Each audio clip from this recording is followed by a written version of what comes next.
Good day everyone! Welcome sa kinagigiliwan at inaabangan ng taong bayan. Ito ang The Day Talks, together with our two beloved hosts, Miss Leonor Cabanya and Liza Nielsen de la Torre. Hi everyone! Hello everyone, good morning. Good morning! Good morning, Liza. Good morning, Maring Leo. Kamusta naman dyan? So eto, alam mo na, fresh, umagang-umaga. Sana all naman, di ba, fresh? True. So ngayon, super excited ako dahil madami tayong guest, panibagong guest at panibago na namang matututunan ngayong araw.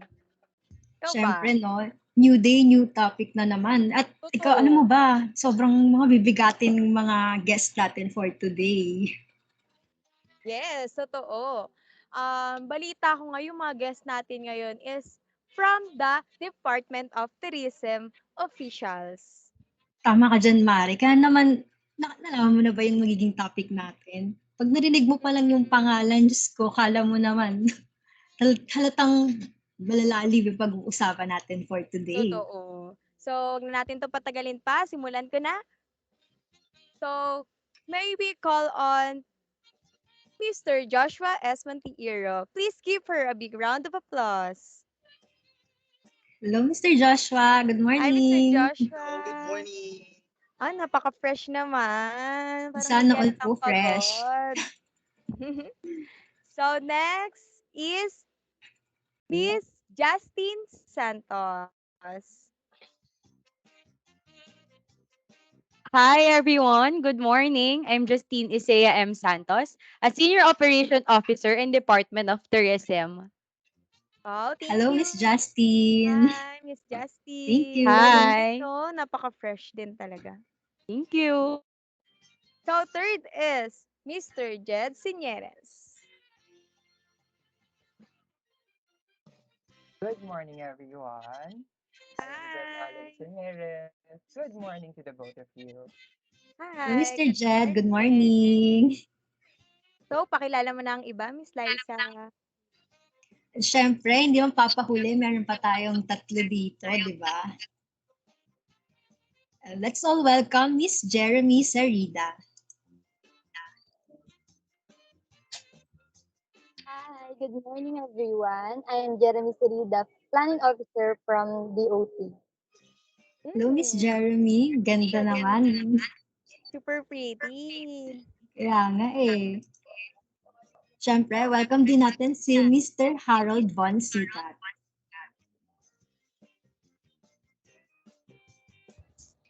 Hi everyone, I am Harold Bonel Sikat.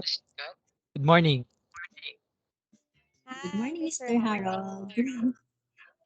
Siyempre, last but not the least, Miss Juliana Isabel Sasongko. Good morning, everyone. My name is Juliana Isabel Susongko, your Tourism Planning Officer. Good morning, Miss Juliana. Hello. Good Morning. morning. So, ayan, nakilala na natin silang lahat. Nakilala na nga natin silang lahat. So, ano pa ang inaantay natin? Simulan na natin tumari. At mahaba-habang Ah, usapan to. Ano pag-uusapan natin for today? Ha, so, Mare? balita kong pag-uusapan natin for today is about tourism planning process. Process. Yes. Pangalan pa lang, halata namang napakalalim ng pag-uusapan natin. Totoo. Diba? Kaya naman, Mare, simulan na natin. Tawagin na natin ang ating first guest. Diba? First guest is, again, Mr. Joshua S. Montiero.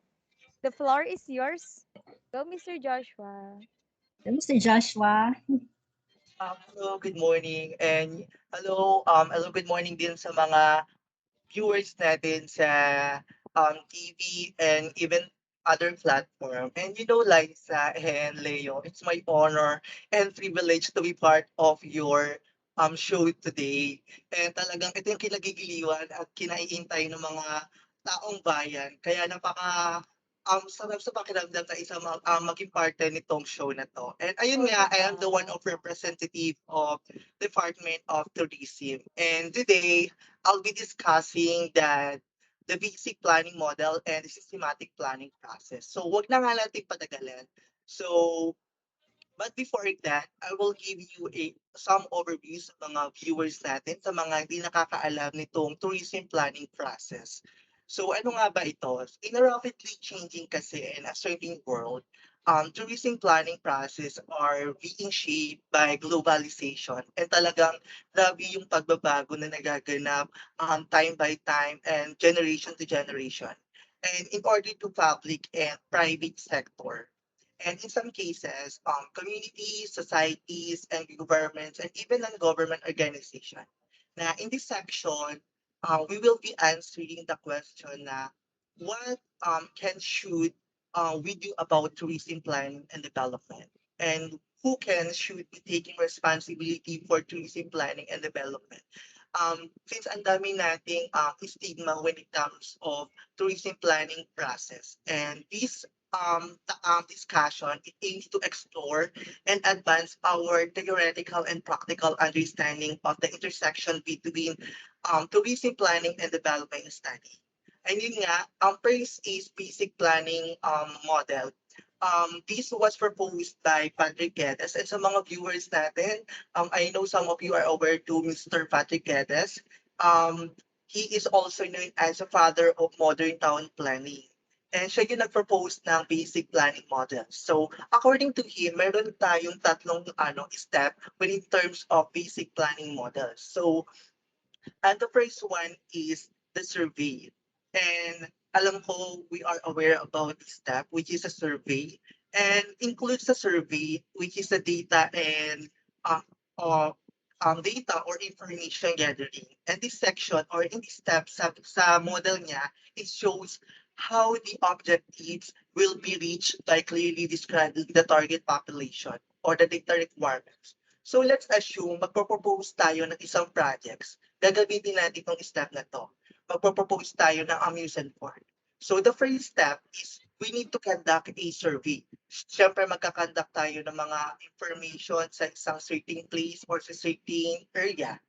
And in this step, you could risk creating an overinflated and rudderless survey, which results in poor engagement levels and findings that you are unable to draw any useful conclusion from. Now, in contrast, na having this step na in place will help to focus your goals or objectives, mount out your implementation, including any step for conducting your the project proposal. And after mo mag-conduct ng isang survey, after mo malaman yung information dun sa isang places na pagtatayuan mo ng isang project, you need to analyze ng mga nakandak mong information. Kasi having an analysis of data collected and detection of trend that are likely to occur or continue in the future. Kasi this step or having an analysis, makakatulong siya to think through the data you will collect na you will notice how will you use it for and how will you analyze it. Na creating an analysis plan is an important way to ensure that you will collect all the data you need and that your use of all data will be a valuable investment of time. And after mo mag-conduct ng analysis sa isang plano or project proposal mo, kailangan mo na magplano or you have to take an action na. Kasi to plan, when you have completed a realistic analysis of your situation and the opportunities for change, and the next step is to precisely define the aim of your plan. Na be sharpened on this step, you were focusing na on step to promoting effort or irrelevant issue na sinasabi nga na having a plan or a successful plan should be dapat flexible siya. Na hindi lang basta kapag magpropose tayo ng isang project or ng isang um, study, hindi lang basta makapag-isip tayo na kailangan is evaluated siya. Dumaan siya sa magandang proseso by in terms of extent that it's conformity with the objectives of the organization or in the requirement of satisfactions of one proposal.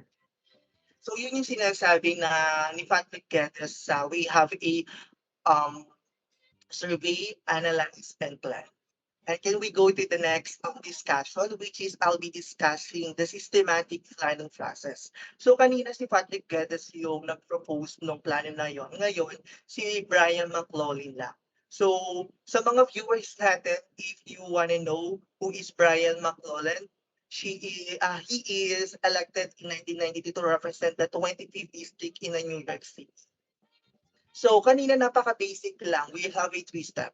Si Brian McLaughlin, he had a six-step, which is decide to plan. You need to set goals, study course of action. You need to evaluate course of action, choose course of action, and monitor risk. So on his planning process, is based on the scientific method and include concepts such as objectivity of approach and acceptability of results na sinasabi niya yung plano or yung process na to is based siya on a common sense graded approach na para masiguro that each step or each level of detail in planning is cautionary na with the importance of intended to use of the work and the available resources. So, wag na nga natin patagalin. So, meron siyang six step, which is decide to plan. So, wag na tayong lumayo. Kanina, ang pinopropose natin is amusement park. So, yun na rin yung gamitin natin dito sa ipropropose natin. So, kailangan natin mag-decide kung ano yung plano natin. So, kailangan yung plano natin is smart, which is specific, measurable, attainable, realistic, and attainable. Dito mo rin malalaman na if your plan is pang short term ba siya or the long term. After mo decide ng plano, you need to set goals. So, ano ba yung magiging layunin natin? Ano ba yung magiging pangarap or gusto nating maabot dito sa plano na to? Na you want to be a leading amusement park in the NCR or you want to be a famous amusement park in the world. You need to set goals. After mo mag-decide ng plano, after mo ma-set ng objectives mo, ang kailangan mo ng pag-aralan yung mga gagawin mo hakbang dito sa plano mo. At kailangan mo na pag-aralan, which is yung amusement park nga o saan mo pa siya ilalagay, ano ba yung magiging market natin, ano ba yung magiging itsura ng structure na yon, pag-aaralan mo siya step by step. After mo siyang mapag-aralan, you need to evaluate. So, kailangan hindi lang siya basta mapag-aralan, kailangan mo evaluate, which is yung itatayo ba natin, okay ba dito sa lugar na to? Or yung itatayo ba natin is okay yung population or yung gusto ng tao dito? You need to evaluate. And after you evaluate, pipili na tayo what is the best thing for this project. For example, this amusement park, saan mo siya i-market? Which is kailangan iba't ibang platform ba? Or you want to market your projects in TikTok or in YouTube? So after mo mapili yung best steps dun sa ipopropose nating project, kailangan mo na siyang i-monitor. So kung if effective ba yung nagawa nating evaluation or pag-aaral dun sa plano natin. So the question is, paano kapag hindi naging effective or hindi naging maganda yung result ng plano natin? According to Brian, kailangan mo bumalik dun sa first step, which kailangan mo ulit mag-decide kung ano ba talaga yung magiging plano mo dun sa project mo. And step by step ulit. And the question is, paano naman kung naging successful ka? So kailangan mong i-develop or improve or i-monitor time by time yung nagawa mong project or yung nagawa mong step din sa isang uh, proposed project natin. Yun lang, and I hope to all our viewers, you have learned something to our beloved scientists and proposed by different famous um, person. And back to you, Lenore and Liza. Oh, thank you so much, Mr. Thank you, Joshua. Mr. Joshua. Yan. Ang dami ko natutunan dun ha. Isa sa mga natutunan ko, Liza, share ko lang ha, na ang tourism planning is based on a principle that sustainable defined by three dimensions. It is for environmental, economical, and cultural tourism development. And sabi nga ni Joshua kanina, na importante magkaroon ng service because it help gauge the representatives of individual views and experiences. Diba? Shala ni Mr. Joshua. Hindi So, lang yun, di ba? Ito nga, sabi nga, itong process na to, kailangan maging maingat kasi once na hindi naging successful pagdating dun sa may step 6 natin, talagang babalik at babalik ka sa step 1 natin, which is to decide to start. adopt planning. Kaya naman, di ba? Diba? Kailangan talaga systematize yung pag-plan or Plano pag-process ito. natin. Yes, Mare. So, next naman is, i-discuss ko lang din about is yung rational planning model. Ayan, so ma-share ko lang to, Liza, and sa ating viewers na ang rational planning model is the process which to understand the problem by establishing and evaluating planning criteria. It is also the formulation of alternatives and implementing them. And finally, monitoring the progress of chosen alternatives. So one of the best or most popular planning approach is the rational planning model. So paano nga ba pag-progress or nagsisemaximize yung rational planning model. So, first is to define goals. So, what is the goals of this model? So, you need to find goals or the broad statements that we intend to achieve. So next, we need to find the objectives. So objectives are more specific, dapat measurable and clear tayo sa paghanap ng objective towards the goals. So next naman is yung ating targets. So targets, they are the further or specify the time against which the actions need to be completed. So next is the data. So pinakamahalaga to, data, sa pagbuo ng rational planning model. So data is a raw. It is an organized fact that need to be processed. So data lang siya, bali knowledge lang siya. Need mo pa siyang ayusin or para or i-organize siya para maging successful. Next is the information. So the information is when the data is processed, you need to organize, structure, or presented. So it's all be called information. So naman, sa next, meron tayong tinatawag na limitations for rational decision making model. So hindi lang tayo basta-basta paggagawa ng rational planning model. So first is we need to require a great deal of time. So what is a great deal of time? So great deal of time, syempre, hindi porket na naisipan mo lang, ay mag-create ako ng ganyan topic or mag-create ako ng ganyang information. No. So dapat yung time mo or yung information mo, yung topic mo is ano siya, recent siya and makabuluhan.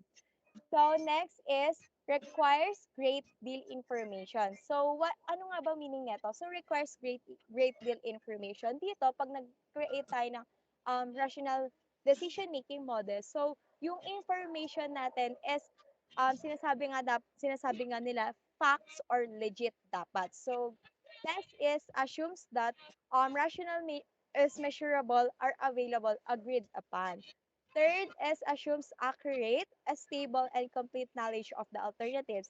And last one is assumes it is non-reasonable is and also non-political words. So mahirap nga naman yun, no? Maggawa tayo ng rational decision making is against pala siya sa political or against siya sa tao. So anong kine-create nun? So bias yung kine-create nun. And also, discuss ko rin about yung tinatawag natin na TREC Vice Planning Model.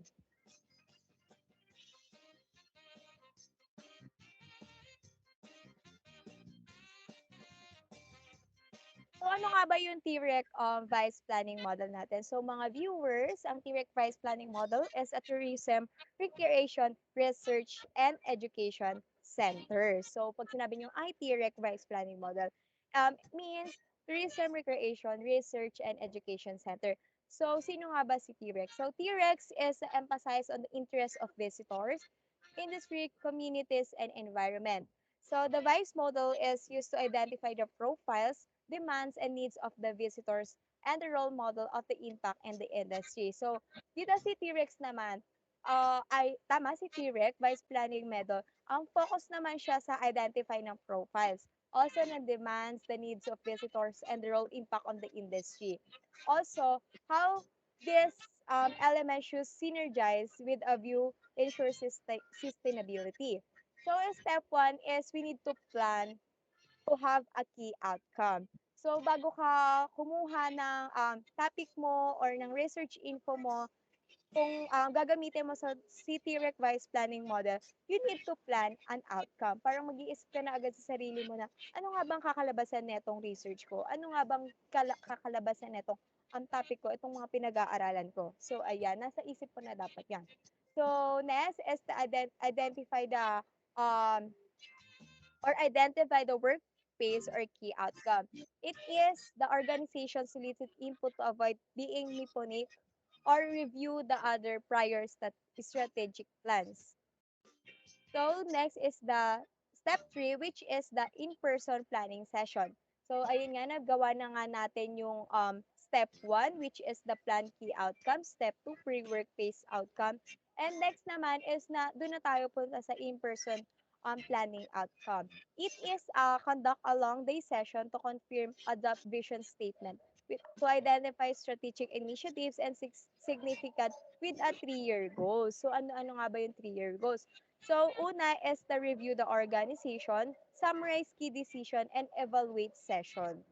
So, pag nakabuo na tayo nun, i-review natin yung mga scenario ba na nilagay mo doon sa research mo, yung mga best scenario o worst scenario, dapat i-evaluate mo yon. Next is to summarize. Nice, summarize mo na yon to have a good output. And fourth is the development plan. Dito sa development plan is strategic plan is outcome focused and the outcomes within the program plans tie directly to the overall vision and missions of the statements. So lastly, ma-share ko lang sa inyo yung last na natutunan ko or i-discuss ko ngayon. Next is the tourism planning process in the National Tourism Development Plan. Ayan. So, dito naman, on a basic level, the main stages in the tourism development plan is the analysis, previous tourist development, and the evaluation of the position of the tourism in the area. So, dito, the National Tourism Development Plan is created on 2016 lang. So the NDTP 2016 to 2022 seeks to build and upscale the implementation of tourism programs through a focus and prioritize such as switch to deliver a more competitive, sustainable, and inclusive sector. So, ayan no, napakarami naman natin matututunan talaga dito sa tourism planning process, Liza. Sorry, Maring Leo, nalimutan kong mag-unmute ng mic. Pero Mm-mm. dagdag ko na rin, Maring Leo, no? Meron pa tayong dalawang tourism planning process na natitira. So let me first discuss the second to the last, which is the ecotourism planning model. So, yan. Yung ecotourism planning model in the tourism industry, it is compromises of a number of stakeholders such as small and medium-sized local communities, businesses, and non-governmental organizations or NGOs. So according to Wood in 2002, these organizations focuses on the implementation and development of ecotourism projects and programs in remote destinations. So aside from that, ecotourism planning model helps in first educating travelers about the ecological footprint for their activities. Next, providing funds for conservation. Then next, enabling economic development and empowerment of local communities. And lastly, fostering respect for human rights and different cultures. So meron tayong 4 phases in ecotourism planning model or the ecotourism planning management process rather. So first dito is the site assessment. So the site assessment is the phase that will determine whether or not the ecotourism management and development is the right strategy for the protected area. So dito naman sa site assessment natin, meron tayong 2 steps, no? The preliminary site evaluation or the PSE and the full site assessment or the FSA. So unahin na natin yung preliminary site evaluation. So the preliminary site evaluation involves answering basic questions in a checklist in order to determine whether a particular site is appropriate for ecotourism development and therefore needs to continue with the planning process for ecotourism development in the protected area. So this feature of ecotourism planning, hindi mo siya basta-basta makikita sa mga regular tourism plans. So at this stage, it is assumed that the protected area has already undergone a site evaluation as a requirement for the preparation of the protected area management plan. So in 2008, the International Union for Conservation of Nature described the protected area as a clearly defined geographical space, recognized, dedicated, and managed through legal or other effective means to achieve the long-term conservation of nature with associated ecosystem services and cultural values. IUCN also says that protected areas are a pillar of biodiversity conservation and also contributes to people's livelihoods, particularly at the local level, as this provides food, clean water supply, medicines, and protection from the impact of natural disasters. So they also help in mitigating and adapting to climate change as the global network of protected areas stores at least 15% of terrestrial carbon. So, di ba, yung nasasabi natin dito na merong ina-answer na basic questions. So, ito na nga yung mga kailangan nating i-address na questions. So, first, are there potential natural or cultural attractions in the area? The next, can visitor access to the attractions be easily established? The next, can the attractions be protected at an acceptable level from the impacts of visitation? Then, is the area free of security problems or natural hazards that cannot be effectively controlled by the management of the area or the local communities? Does the protected area have sufficient management and administrative authority to effectively manage the implementation and monitoring of an ecotourism program at the site level?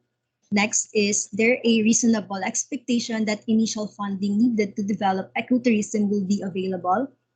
The next are the protected area managers, tour operators, and communities willing to conform to the ecotourism guidelines. For example, that tourism that is low impact, involves in small groups, is subjected to impact monitoring, and actively involves in local communities. And lastly, will visitation improve biodiversity, health, or reduce threats to conservation targets? So, yung response sa mga questions na to must be in positive to determine if ecotourism na is appropriate for the area. So if negative naman yung response, a focus group discussion will be organized and the participants will deliberate on whether to proceed to the next step, which is the full site assessment. Oh, wait lang. Sorry. So, ayun.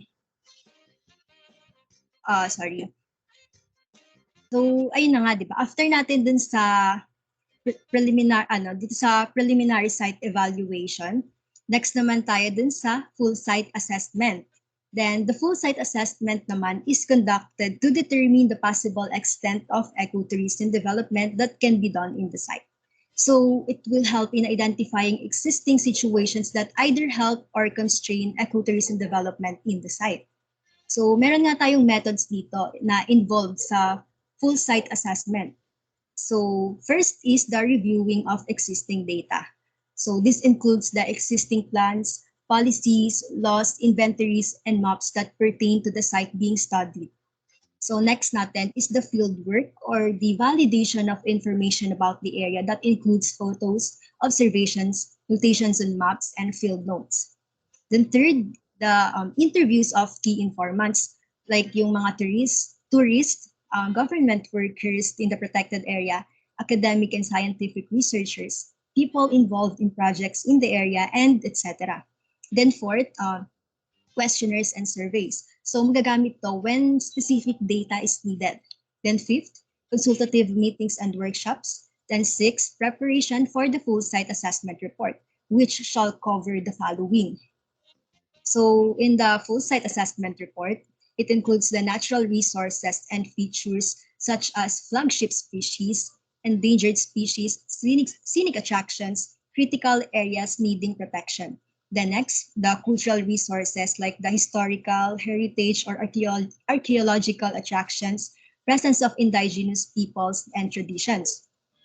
So next is the protected area management, like for zoning, protected area management plan, or the PAMP, adequate staff in the PA office, visitor impacts, research conducted, monitoring ancestral domain. Then the visitor patterns, activities, and infrastructure for the accessibility, information, and educational campaign or IEC, user fee, and the visitor statistics by gender. The next naman is the tourism plans and policies. So yung kung meron bang existing ecotourism plan dun sa area na yon. So next, the communities, yung mga population nito and yung economic activities ng isang community. Then partnership ng mga sa NGQs, LGUs, and people's organizations and other stakeholders. And yun, so next naman is marketing and promotion. Like yung mga promotional activities, paano ba yung mga pagpo-promote nila dito. Lastly, yung opportunities and threats. So for the next naman, sa second phase na tayo na. So second phase natin is the ecotourism planning. So yung ecotourism planning, it involves the formulation of the ecotourism management plan or the EMP. So the data collected in the site assessment phase and the corresponding recommendations shall be the inputs to the formulation of the plan. So the plan should be consistent with the existing protected area management plan. So for this, yung preparation ng ecotourism management plan shall be initiated and involve the concerned stakeholders such as, but not limited to, LGUs or other agencies concerned such as the Department of Tourism and NEDA, local communities including women's groups, indigenous and cultural communities, and the private sectors like the tour operators and investors. So this process also involves preparing the vision, goals, objectives, strategies, programs, and projects, including identification of possible ecotourism enterprises or businesses that may be developed in the area. So this will serve as the basis in the actual physical and program development of ecotourism in the area. Then based on the approved ecotourism management plan, a business plan shall be formulated in partnership with the LGU or the private sectors. Then the business plan is more detailed review of the specific activity, attraction, or services that will be developed dun sa area na yon. And it deals with marketing operations and management of ecotourism enterprises or businesses. So for the third phase naman tayo, the implementation. So dito na yung pag-i-implement natin ng project, no? The implementation of the ecotourism management plan. So it shall be in accordance with the timelines, implementations, arrangements, and the proposed budget provided in the implementation plan. So the business plans shall be implemented by the LGU or private sector partner. And for the last phase na tayo sa monitoring and evaluation plan na. So yung monitoring and evaluation plan, it shall be developed to provide for the mechanism of monitoring and evaluating the progress of the ecotourism management plan implementation and the key indicators for impacts monitoring. So ayun nga, di ba? Kailangan natin i-monitor if may progress ba or nagiging okay ba. Tulad din naman ng ibang mga tourism planning process na diniscuss kanina, talagang nagkakaroon tayo ng monitoring and evaluation sa huli. So ayun, that's all about the ecotourism planning model. And for the last tourism planning process natin, no, the UNWTO tourism planning model. So how complex the tourism planning process gets depends on the scope of work to be done. So in some cases, yung objectives ng plan will already be determined by the principal or sponsoring organizations, and the planners will only have to undertake situation analysis to identify and justify the chosen strategies. And for instance, when the UN World Tourism Organization recruits members of the planning team, they will already have a project brief which indicates the background analysis has already been carried out. So usually, it is done by a consultant or yung mga team ng isang consultant, gano'n. Then the UNWTO will send out emails to prospective team members with an offer of compensation and the terms of reference or the TOR. Dito nakalist yung mga expected outputs from the experts. So meron tayong 5 basic steps in crafting a tourism development plan according to UNWTO. But pagkakalam ko, this will be discussed by our next guest. So, tawagin na natin yung next guest natin para mag-discuss ng steps in crafting tourism development plan. So, hello, Ms. Jujel Archangel Real.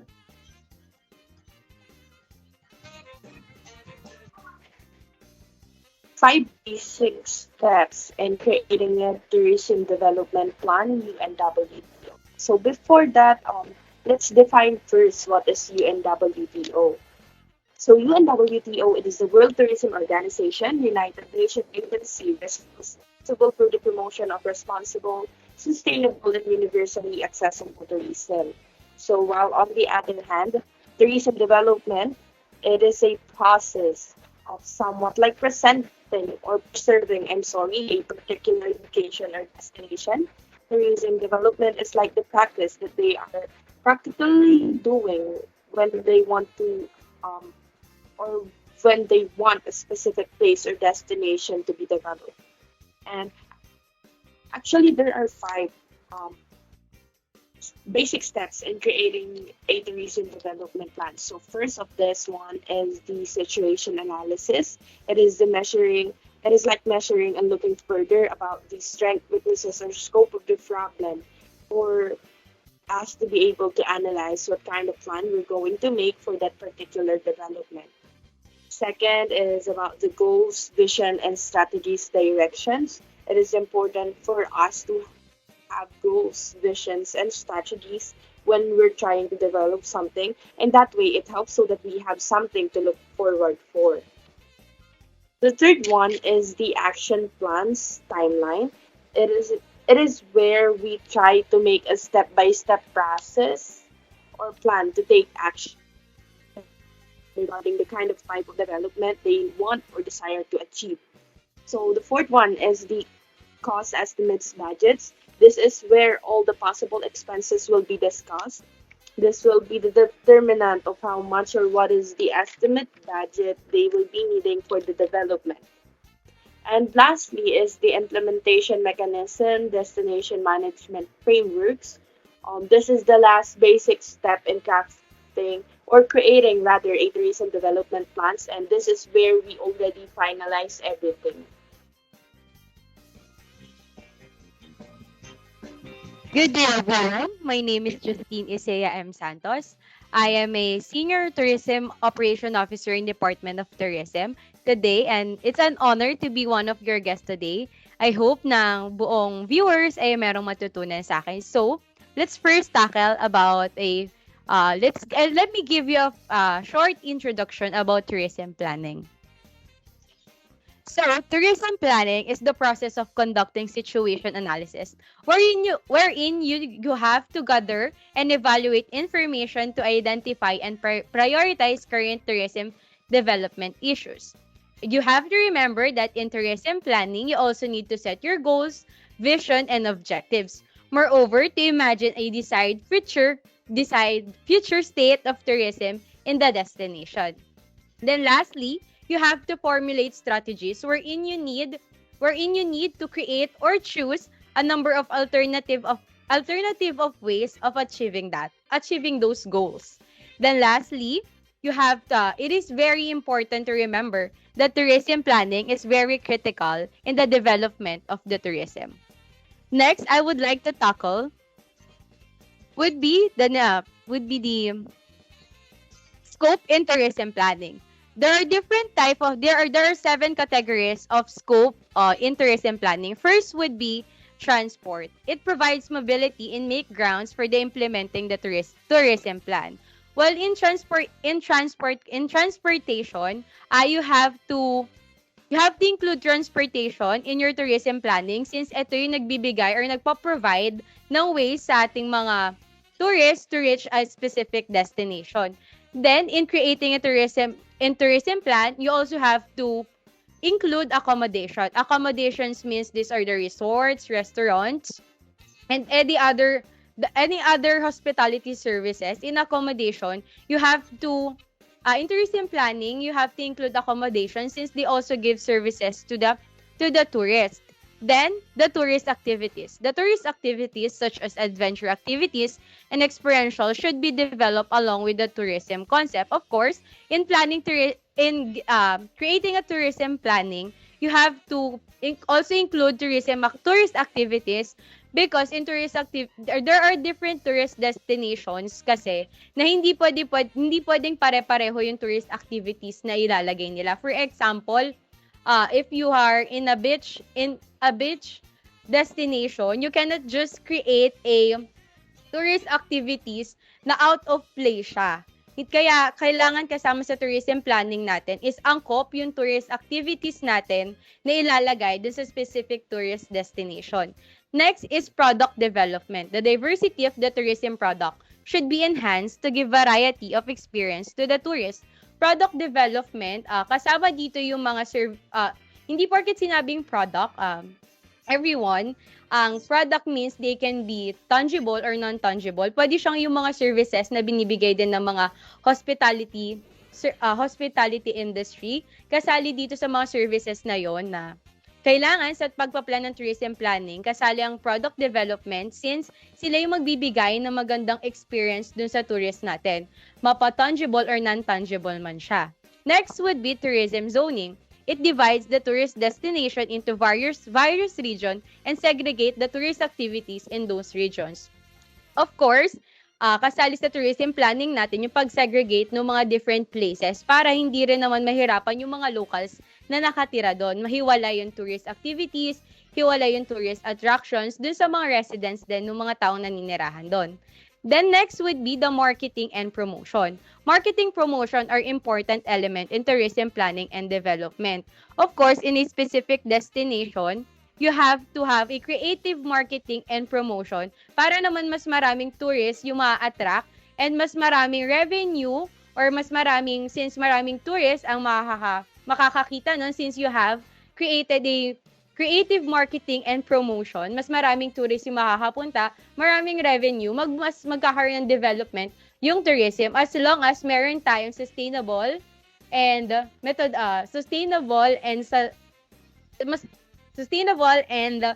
systematic tourism planning. Next would be statistics and research. So in creating tourism planning, you also have to consider the statistics and research na pwedeng nagawa na or magagawa pa lang para magkaroon ng para makapag-build tayo ng mas magandang tourism planning. So kapag meron tayong magandang tourism planning, mas maganda, magkakaroon tayo ng magandang long-term tourism plan para magkaroon tayo ng mas magandang development in our tourism. Next would be the necessary tools and data required for tourism planning.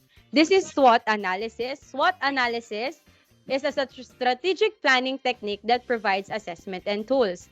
In SWOT analysis, you will be identifying the strengths, weaknesses, opportunities, and threats, leads to fact-based analysis, fresh perspective, and new ideas.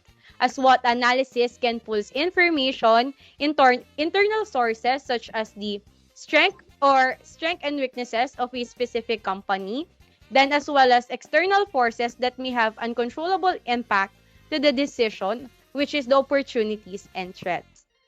Now let's proceed let me give you a short introduction about the situational analysis. So, situational analysis is basically a methodological look at the internal and external factors influencing your business at any given moment. These factors may include your customers, competitors, and the market, environment, and your business capabilities. By examining these elements of your business, of course, it's the environment, you can identify your strengths and weaknesses, plus the opportunities and strength. You can use that, of course, you can use those information you have gathered to create a strategic planning, and during that phase, you may use several analytical tools as well.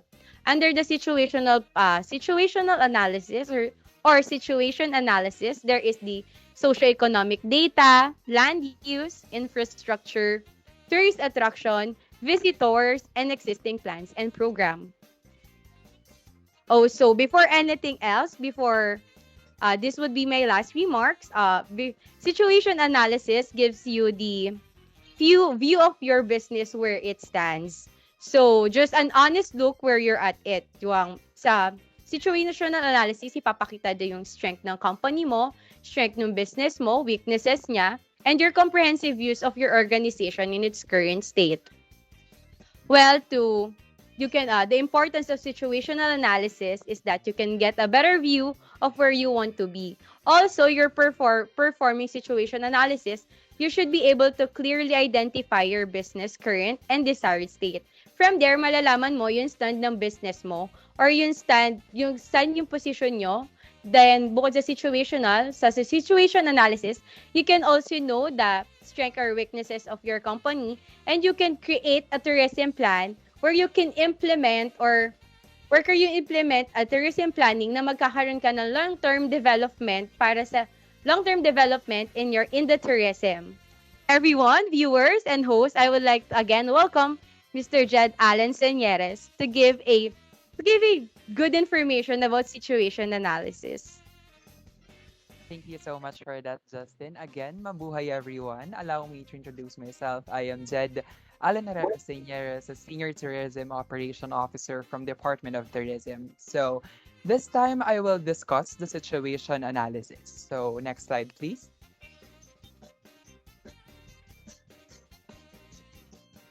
So, the situation analysis of a tourism plan is carried out to establish where a certain destination stands in terms of 6 data requirements. So, these are the following: socioeconomic data, land use, infrastructure, tourist attractions, visitors, and existing plans and programs. So, next slide, please. So the first data requirement is what we call socioeconomic data. So let me just give you a bird's eye view of what socioeconomic is. Socioeconomic is a study of how society governs. It looks like how societies are organized and how they develop over time. It is actually a broad field that includes economics, political science, sociology, geography, and all other related fields of study. So the main focus of socioeconomic studies is how different aspects of affects the society as a whole. It is also takes a look at how society itself can affect the economy. So in terms of socioeconomic data, in terms of analyzing the situation by this data requirement of the Philippines, these are the following factors. First is the population at the base year and at the projected year. So dito sinusukat natin kung gaano nakadami ang tao na nakatira sa isang lugar.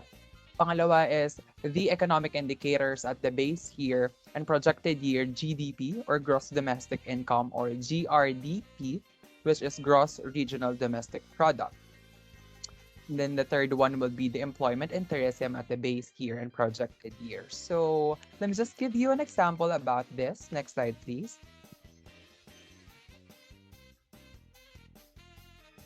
Okay, so a great example of this is the COVID-19 pandemic that affect the socioeconomic status of the Philippines. And of course, I think all of us are pretty affected by the COVID-19 pandemic. So based on the Philippine Statistics Authority, on the 28th of April 2022, all economics of 17 regions recovered from the 2020 pandemic and recorded positive growth in 2021. Calabarzon, which is the region 4A, was the fastest growing region at the Philippines with 7.6%. So at the national level, the gross domestic product or GDP rebounded by 5.7%. At the national in 2021 from last year, it has a negative decline of 9.5%. So we pretty bounced back now from the COVID-19 catastrophe that happens to all of us. So 16 major industries recording positive growths except the agriculture, forestry, and fishing. So the industry with the highest growths were human health and social work activities with 14.1%, construction, which is 10%, and information communication with 9.2%. Next slide, please. So the second data requirement is the land use. So based on the Tourism Government Philippines Handbook, the comprehensive land use plan describes and presents physical condition and identifies existing land use in the local government units. So itong mga impormasyon na ito ay magagamit natin sa paglikha ng Tourism Development Plan dahil mag-i-indicate ito ng mga bagay na kailangan nating i-conserve at kailangan nating i-preserve. And it will allow us to have a full grasp in the tourism development planning. So first is the land use classification. We have forest, agriculture, settlement, whether urban or rural residential area, and zone specified for tourism use. Second is area in hectares and percent of total areas land use. Maps may be prepared digitally or manually. So next slide, please. So as you can see, we have a table here that is divided into two. We have the existing land use. As you can see on your left side, we have the forest land, agricultural land, build-up areas, mining and quarrying, tourism zone, and water. So in forest land, production forest, orchard, protection of forest, watershed, NIPAS and non-NIPAS areas fall under this classification. And second will be the agricultural land, which is carpable zone, SAFD zone, and etc. It is actually somehow restricted or regulated by the tourism development within agricultural land. National policies are, of course, administered by DAR and DA. Third will be built up areas. So these are the land used for residentials, where we live, commercial, industrial, institutional roads, and bridges, etc. So next will be mining and quarrying, mineral resources, extraction activities, and quarrying of sand and gravel. And then the fifth one is the tourism zone. Tourism attraction sites. The following examples are we have the zoos, parks, and resorts. Water. So this includes creeks, rivers, tributes, and other bodies of water found in local government units. So next slide, please.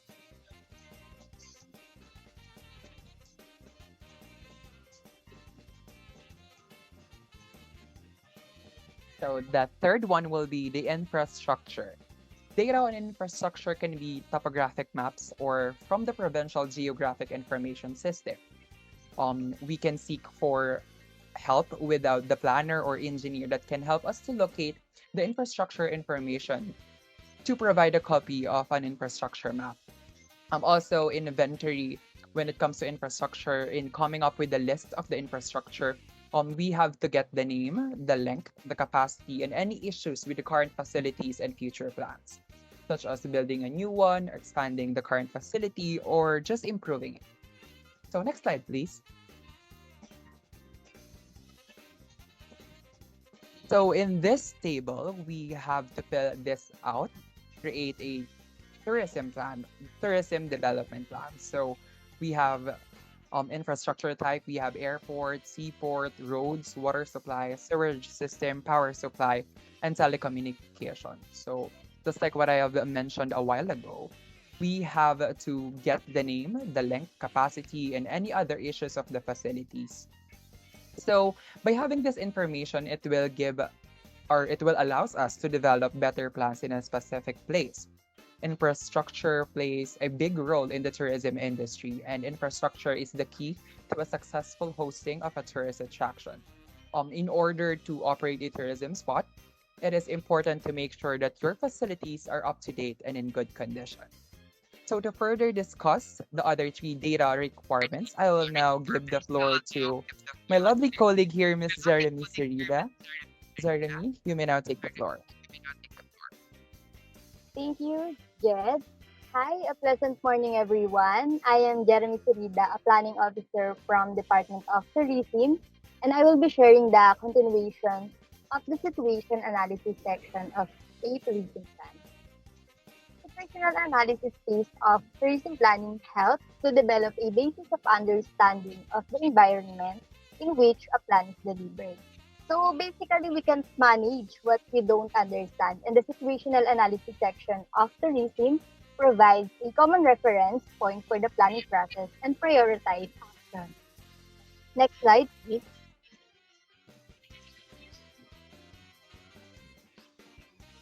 For tourist attractions, by analyzing the tourist attraction, first you have to list them by name, type, and category. And you must also collect useful information about the attraction. Perhaps with the help of a tourism officers like policies, example, conservation, land use control, financial support, and etc. Historical background, the unique aspects of the attraction, and access from major airports, seaports, and land transportation terminals. Their distance, travel time, frequency, schedule, fare, and seating capacity. To give you an example, next slide please.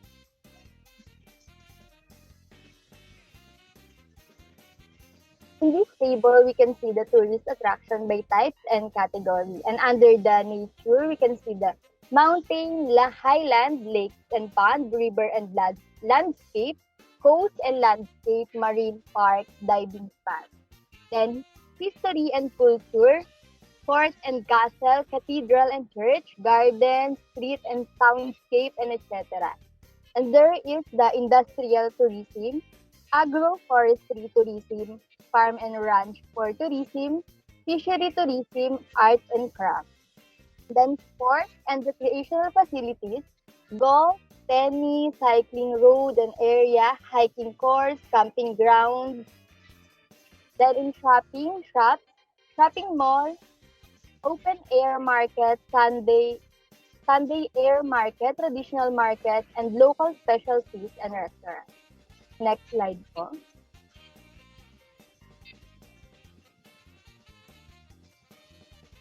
Visitor data. Pag-uusapan natin yung dalawang bagay dito, yung visitor arrivals at major entry points in airports and seaports, then yung visitor profile. Next slide po. Okay, let's discuss first the visitor arrivals at major entry points.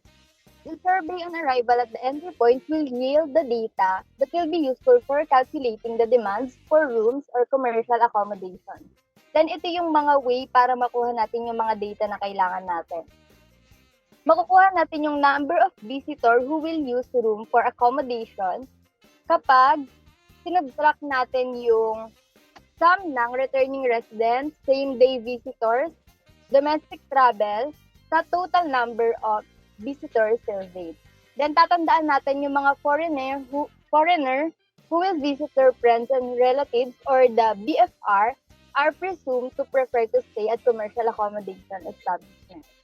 Next slide po.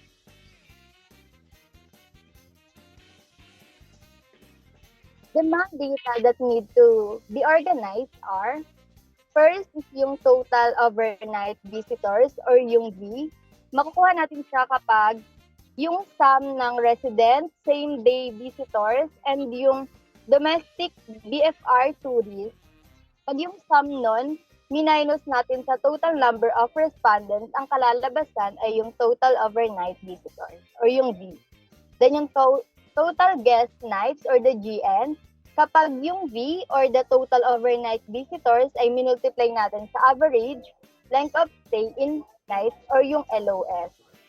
Then yung occupancy rate or the OR, makukuha natin siya kapag dinivide natin yung total number of rooms occupied sa total number of rooms available. Then, tandaan din natin na lagi nating i-divide yung rooms occupied doon sa total rooms na available. Hindi sa total na rooms, hindi sa total number of rooms kasi merong mga rooms na hindi available kasi baka under maintenance or renovation. Next slide.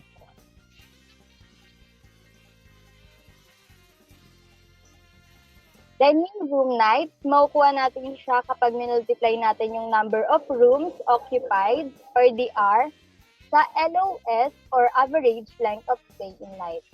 Then the total guest nights, kapag minultiply naman natin yung room nights or DRN sa average number of guest rooms. Last is the rooms needed per time period. Ito medyo mahaba yung computation dito pero ganito natin siya makukuha. First na i-solve natin is yung total overnight visitors or yung V, imumultiply natin siya sa average length of stay in night at i-divide natin siya sa average number of person per room. Then kapag nakuha na natin yung sagot doon, yung isa naman yung isa-solve natin, yung average occupancy rate, i-divide natin siya sa number of nights per time period. Kapag nakuha na natin yung dalawang answer, i-divide natin yung dalawa, then yung magiging sagot nun ay yung rooms needed per time period. The demand data that have been collected for over a year or longer can reveal seasonality patterns. Next slide po. Visitor profile. Visitor profiles can be analyzed from reviewing the questionnaire survey. The questions within the questionnaire survey include place of residence or yung name of province or name ng county, then yung age, sex, night of stay, the number and type of companion, and the place visited. Next slide po. Sa interviews, surveys are usually done at the ports of entry. The interview surveys also include visitor profile questions similar to the questionnaire survey conducted at the accommodation establishment or the AES. Then, ang question dito is yung place of residence, purpose of visit, types of stay, number of person traveling together, then ANC expenditure. Next slide po. Supply data. Meron din tayong dalawang bagay na pag-uusapan dito. Yung accommodation establishment and then yung tourism serving industry. Next slide po. First is yung accommodation establishments. Nandito yung total number ng rooms na available by size. Then yung total number ng AES by type. It can be hotel, condotel, tourist inn, service, residence, apartels, motel, pension house, homestay sites, and etc. Then nandito din yung number of rooms by type at yung classification of AES by size wherein large ay 60 or more rooms, then medium 20 to 59 rooms, tapos yung small 19 or less rooms. Next slide po. Tourism service industry. So basically, these are the service providers. And tatandaan natin na yung service providers na to, lagi natin kukunin yung information such as their business name, major activities, specialty, contact person, website, their telephone number, email, and etc. The service provider are tour operators, travel agents, tour guides, souvenir shops, and restaurants. Next slide po.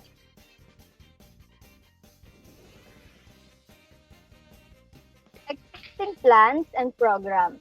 In preparing new plans, you will have to refer to existing plans and programs.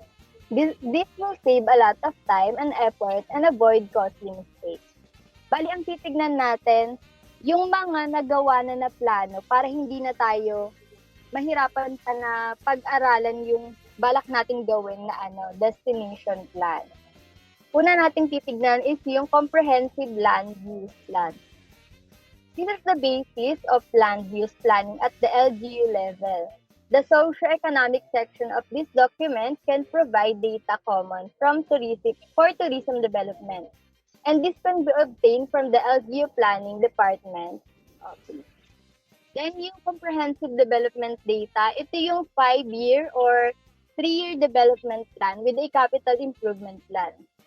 The document may contain an infrastructure plan that can be informed tourism development planning. Then third, yung provincial physical framework plan. A copy of this plan may be requested from the Provincial Planning and Development Office kapag hindi siya available sa city or town level. Then yung Regional Tourism Development Plan, National Tourism Plan, last is the Philippine Medium Term Development Plan by the National Economic Development Authority. I guess that's all for situation analysis section of a tourism plan. For our next topic, may I call on Mr. Harold Bonsicat to discuss the tools for situation analysis. Thank you po. Thank you so much, Jeremy. Good day. I am Harold Bonsicat, and I am one of the information officer from the Department of Tourism. And I am going to discuss about the tools for situation analysis. Situation analysis helps develop a basis of understanding of the environment in which a plan is delivered. It also provides a common reference point for the planning process and prioritizes actions.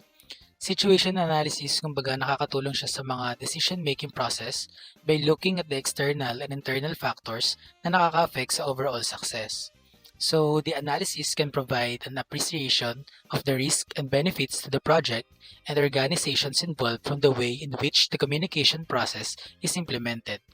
It also takes a snapshot view of an organization or situation and where these things stand at a certain point in time.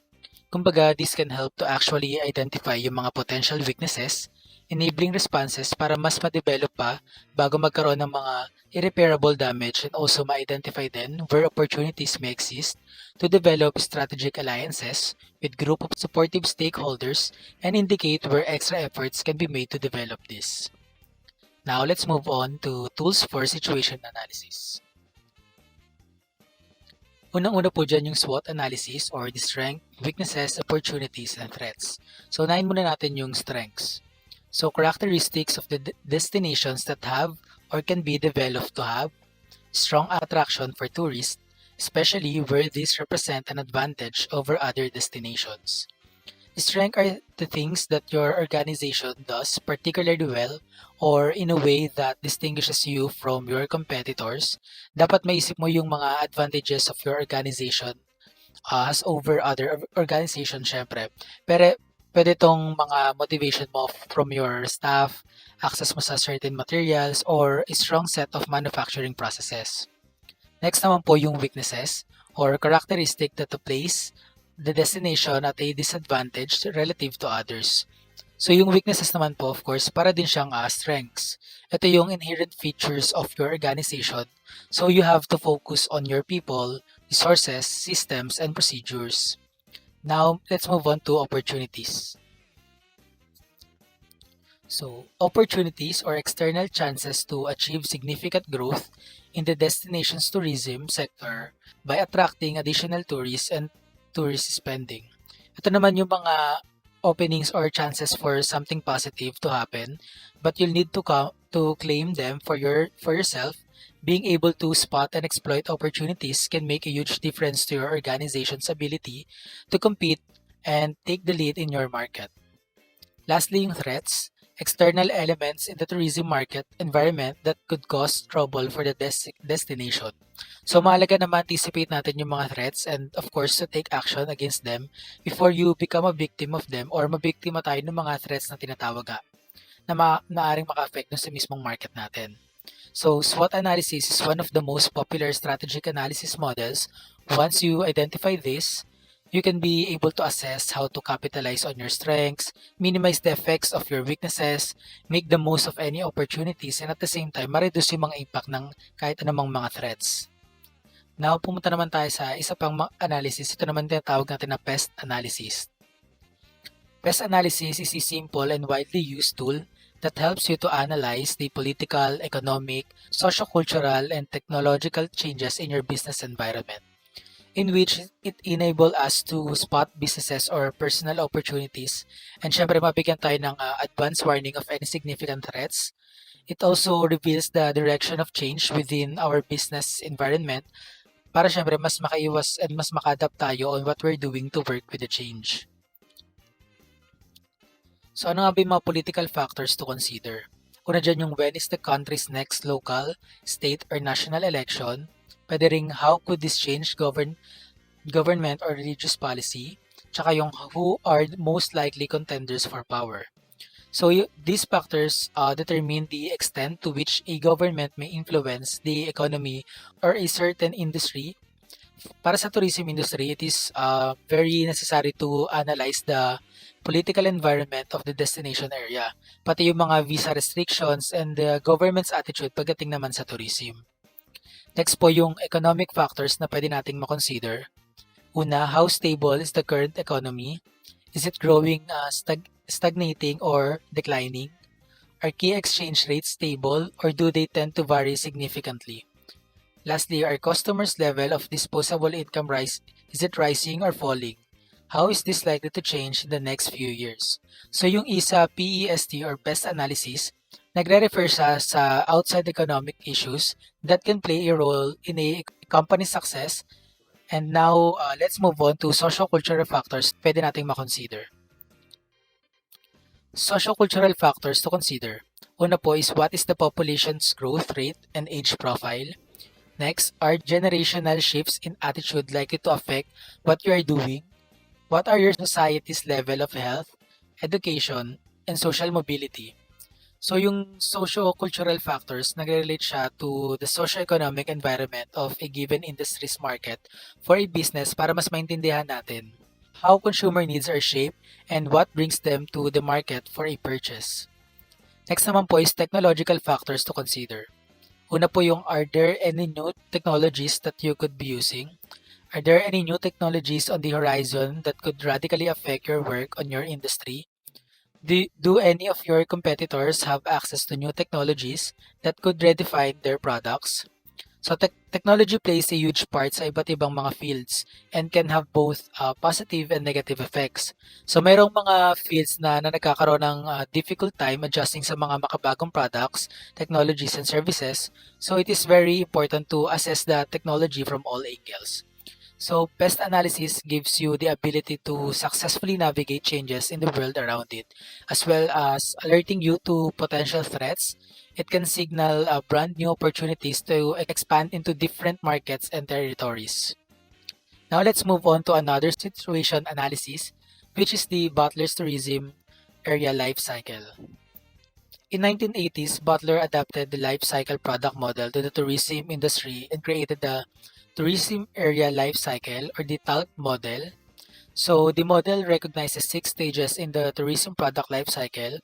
Ito yung exploration, involvement, development, consolidation, and stagnation, and decline or rejuvenation of the product. So Butler's model, which is a representative model of the tourist destination life cycle, sinasabi doon na yung mga tourist destination life cycle goes through 6 stages. Una nga dito, di ba nabanggit ko yung exploration, yung involvement, yung development, consolidation, stagnant and decline, or yung rejuvenation. So, i-define natin siya isa-isa. Una yung exploration stage.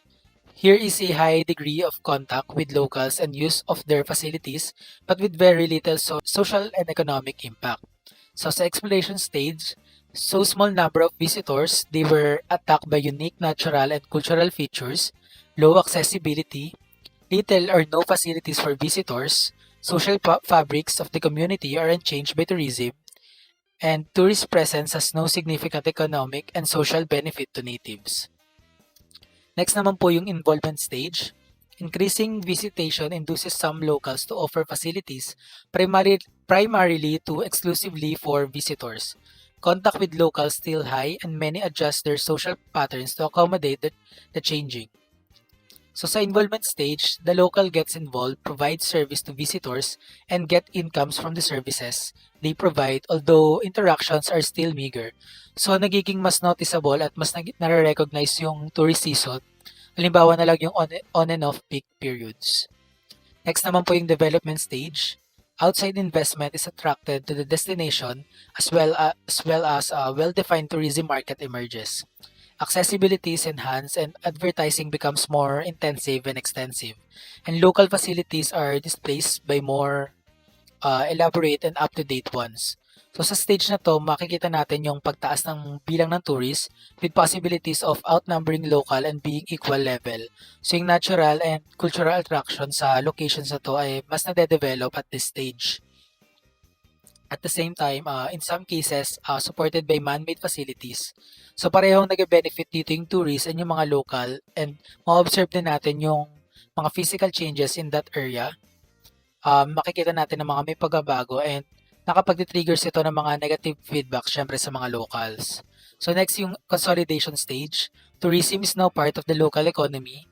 The number of visitors has exceeded that the locals' quality of life that deteriorates and impacts the tourism hamper negatively on the locals and environment.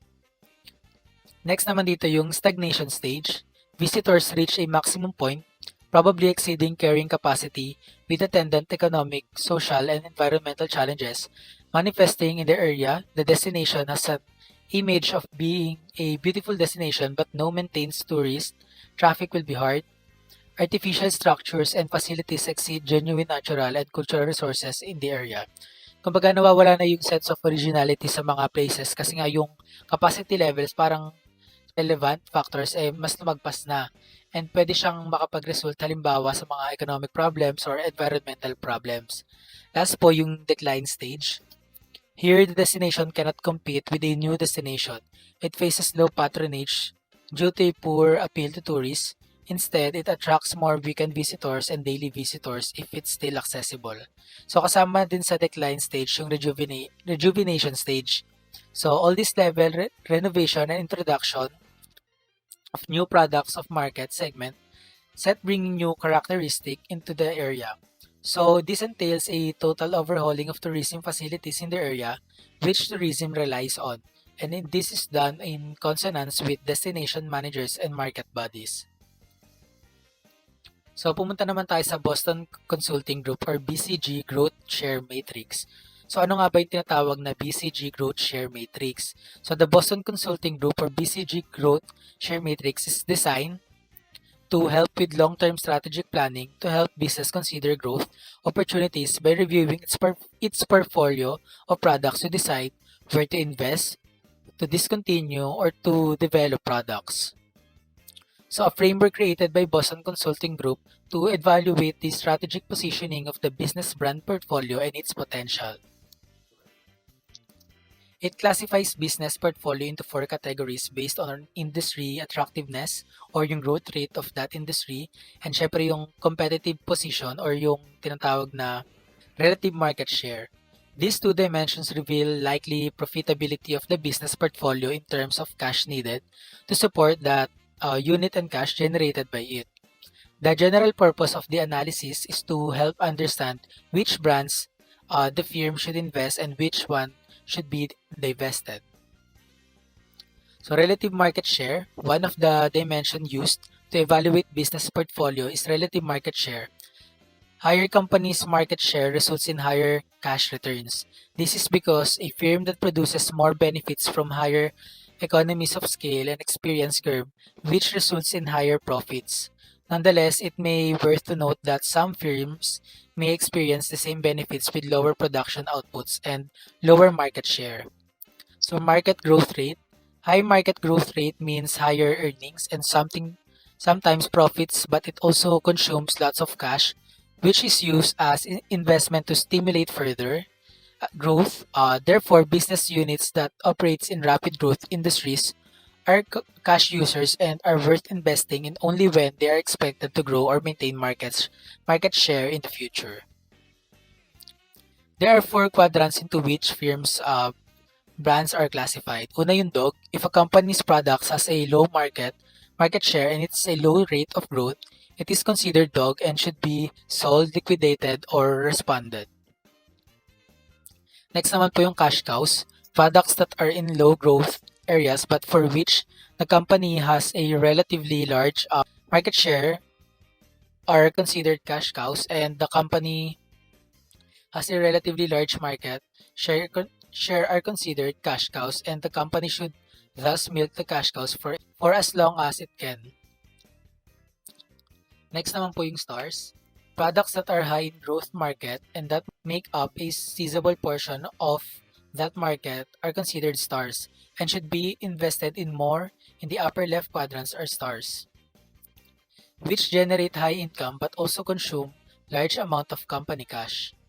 If a star can remain a market leader, it eventually becomes a cash cow when the market's overall growth rate declines. Lastly po yung question marks. Questionable opportunities are those in high growth rate mark but in which the company does not maintain a large market share. What are the 4 quadrants of the BCG matrix? So the BCG growth share matrix uses a 2x2 grid with growth on one axis and market share on other each. Each of the 4 quadrants represent a specific combination of relative market shares and growth. Una po yung low growth or high share, companies should milk these cash cows for cash to reinvert elsewhere. High growth, high share, companies should significantly invest in these stars as they have high future potential. Number 3, high growth, low share companies should invest or discard this question mark depending on their chances of becoming stars. Number 4, Low share, low growth companies should liquidate, divest, or reposition these bets. How does BCG matrix works? So BCG growth share matrix considers a company growth, prospects, and available market share via a 2 by 2 grid. By assigning each businesses to one of these four categories, executives can then decide where to focus their resources and capital to generate the most value, as well as where to cut their losses. Other factors to consider. The matrix is a decision-making tool and it does not necessarily take into account all the factors that a business ultimately make face. Halimbawa na lang po, increasing market share may be more expensive than the additional revenue from new sales because products development may take years. Business must plan for contingency carefully. And that's for my report. Again, I am Harold Vanasikat. Now may we call on Miss Juliana Sosonko to discuss about Tourism Master Plan. Thank you, Mr. Harold. Good day, everyone. My name is Juliana Isabel Susanco, your Tourism Planning Officer, and I'll be your speaker for the discussion of the topic Tourism Master Plan. Next slide, please. Before anything else, what is Tourism Master Plan? Strategic planning is an essential component of the tourism development cycle. A tourism master plan or any other tourism development concept is a strategic approach for a successful and sustainable tourism development of a defined area that shall stimulate positive impacts such as the product development, infrastructure development, marketing development, human resource development, and investment plan. Tourism master planning, also known as the destination development planning, is about taking a strategic rather than organic approach to defining an overarching vision and competitive positioning for a destination. A tourism master plan, sinasabi dito na ito yung mga nag-identify, innovate, and articulate ng mga potential products, amenities, programming, and experiences along dito yung mga corresponding policies and protocols that will guide the long-term sustainable planning and design of a city, state, or a country as a tourism destination. When built and implemented correctly, a tourism master plan will inspire strategies that respond to the needs of residents, visitors, and stakeholders ranging from tourism to economic development to city planning. Next slide, please. In the first element of Tourism Master Plan, we have the product development. As defined by the UNWTO, a tourism product is a combination of tangible and intangible elements such as natural, cultural, and man-made resources, attractions, facilities, services, and activities around a specific center of interest which represent the core of the destination marketing mix and creates an overall visitor experience, including emotional aspect for the potential customers. So, product development, ito yung approach for the creation or improvement of tours, lodging, attractions, events, and visitor services that can enhance the visitor experience. Kasama dito yung mga opportunities to attract investment. It just means bringing new and innovative products, experiences, and services to the market para bilhin ng mga dayuhan or tourists. Dagdag ko lang rin, no, product development could also mean developing product or experience that is already being offered in the area but is new to your business. Next slide, please. So we have here the steps of tourism product development. The following general steps are taken for tourism product development. First is research the market. At this step, the tourism marketing force conducts research on the current market to identify the opportunities. It includes economy, study of various market segments and their varied requirements, past market data, and current market and tourism trends. Second one, match the product with market. By assessing the market segments and conditions for tourism, different packages are created for various market segments such that they can satisfy the requirement of each segment of individuals. Third, assess the destination. Since destinations form the basis of product development, the product development force visits the prospective tourism destination to assess its tourism potential and its ability to accommodate and serve the tourists, features of the destination, and its shortcomings. It is assessed to judge if the destination is fulfilling the requirement of accommodation, attractions, activities, or amenities. It is also checked for the ease of accessibility. Next one is understand the stakeholder role. Tourism product development is the result of collaborative effects of various stakeholders. It involves identifying all the stakeholders in private and public sectors, tourism and allied businesses, and their respective roles in creating or developing a part of a tourism product. The stakeholder meetings are conducted for creating a project plan. The project goals are set to realize long-term vision, medium-term action plans, and short-term progress assessment. The fifth one is protect building. At this step, the product is actually built using required resources and consultations of the expertise to create intermediate inputs, or which so we call facilities and amenities, and intermediate outputs, the services. It encompasses not only development of destination infrastructure but also support your special activities and experiences.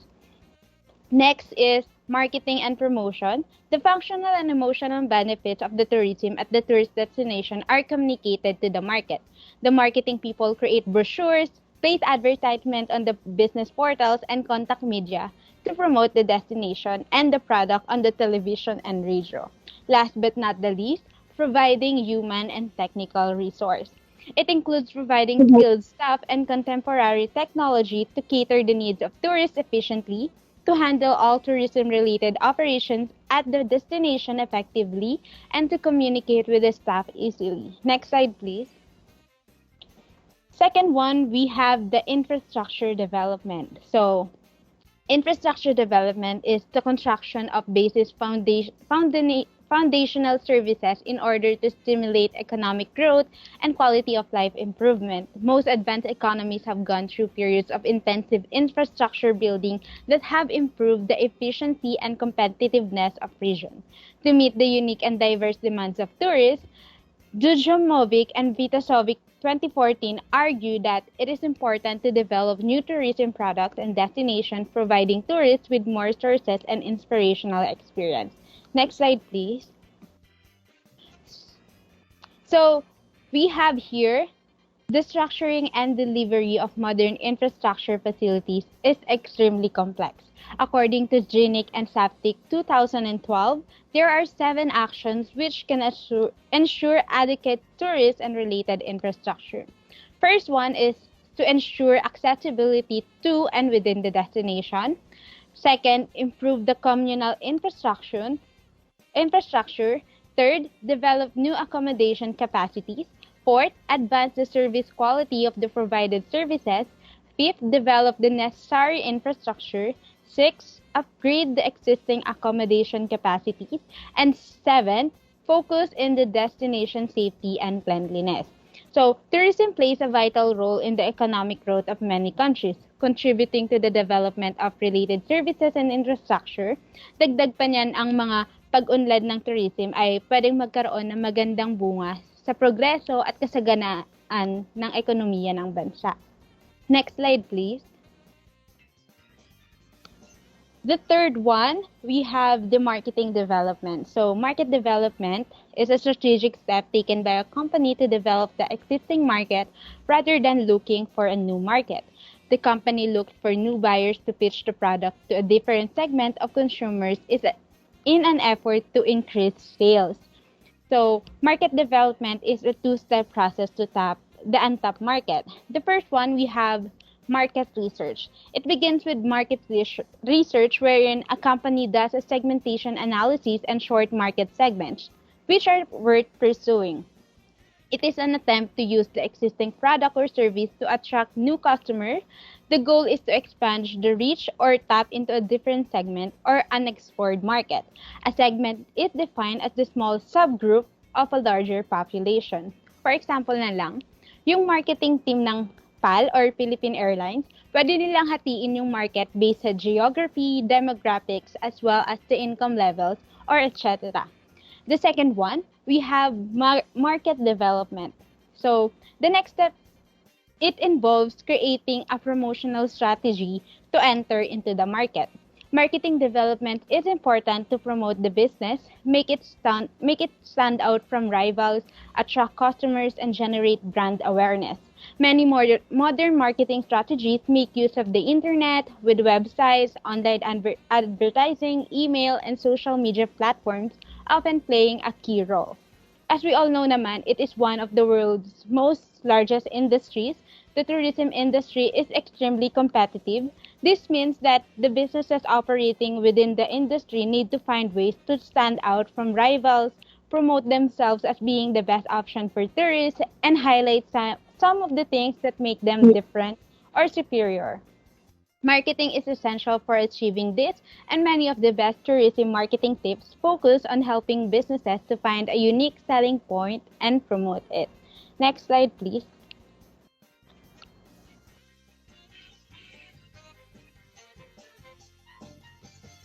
Next slide po. So, next we have the Human Resource Development or HRD. It has been defined by various scholars in various ways. Some of the important definitions of HRD or Human Resources Development are as follows. According to Leonard Nadler, human resource development is a series of organized activities conducted within a specialized time and designed to produce behavioral changes. According naman to M. Khan, human resource development is a cross of increasing knowledge, capabilities, and positive work attitudes of all people working at all levels in a business undertaking. Sabi nga, in the words of Prof. T.V. Rao, sinasabi niya na ang human resource development daw is the process by which the employees of an organization are helped in a continuous and planned way to, of course, acquire or sharpen capabilities required to perform various functions associated with their present or expected future roles, develop their general capabilities as individual, and discover and exploit their own inner potential for their own and or organizational development purposes. Third, develop an organizational culture in which the superior-subordinate relationship, teamwork, and collaboration among subunits are strong and contribute to the professional well-being, motivation, and pride of employees. Next slide, please. So, in this slide, ano nga ba yung importance ng human resource development in tourism? Of course, human resource development is central to the sustainability-oriented tourism development initiative. HRD also emerged as a major factor to determine competitive advantage for tourism industry. A trained right human resource enables to provide the right context to a tourist. So, itong mga subsystem na to ay may mga tungkulin gumawa ng resource of skilled, trained personnel for the range of tourism activity. Tourism kasi it requires trained human resource as managers on one side and staff para i-carry out both front office and back office operations. Parang leaving aside some large organizations such as chains of hotels which can afford to set up their own training schools, it becomes the responsibility of the central regulators to create an infrastructure of training schools and provide a choice of a professional courses to create trained manpower. Next slide po, please. So last but not the least, we have the investment plan. The investment plan begins with identification of goals and objectives. Then we need to match these goals with our available resources. Nowadays, there are many investment vehicles to invest in, most common being cash, equities, bonds, and property. So according to the funds available, we can invest in these vehicles to obtain our goals and objectives. Next slide po, please. In regards with the objectives, here are some of the vital objectives of investment planning. Of course, first is the safety. One of the main objectives of investment planning is the safety. In the terms of finance, one should also invest in safe investment market. Investment money market is safer than bond market. Second one is the income. In order to generate greater income, we need to invest in higher risk investment market to get higher income from it. Investors must analyze properly, evaluate their risk-return ratio, and accordingly invest in appropriate asset classes in order to enjoy the benefit of maximization of returns. Therefore, a proper investment planning is very important. Third one is growth of capital. Capital gain is different from the returns in the sense that they are only realized when the securities are sold at a higher price than the price in which it was originally purchased. Selling at a lower price leads to capital loss. Therefore, investors who want to capital gains should invest in securities for longer term. Fourth one is the tax minimization. An investor may take up those investments in order to optional for tax minimization as a part of his investment strategy. For example, na lang, yung a rich businessman may want to seek these investments with favorable tax income in order to reduce tax. And last but not the least, we have the liquidity. Many investments are liquid, which means they can be easily converted into cash. But achieving this level of liquidity requires sacrifice of certain level of income. And that ends my discussion. Again, I'm Juliana Isabel Sosonko, your speaker for today's topic about the Tourism Master Plan. Back to you, Leo and Liza.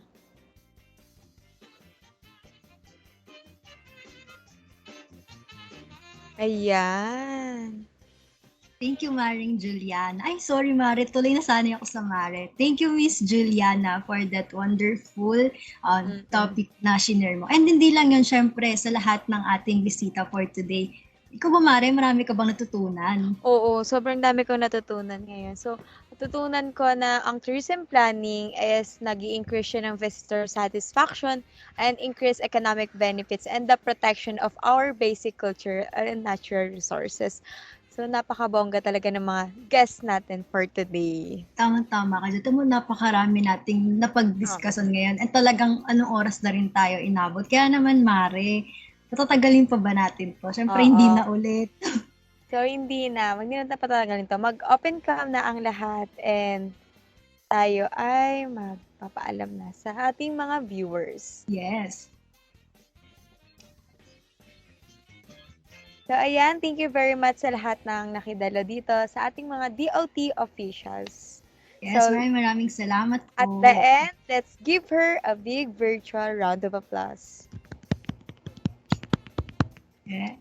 Thank you so much, everyone. Pero wait lang, Mari, may nalilimutan ka. Siyempre sa mga viewers natin, huwag niyong kalimutan na i-like and share tong episode natin. And of course, i-like niyo na rin yung Facebook page natin para updated kayo sa mga next episodes natin. Kaya naman, Mare, let's call it a day na ba? So, Yes. Thank you sa ating mga viewers. Once again, this is The Day Talks. Day Talks. Bye-bye.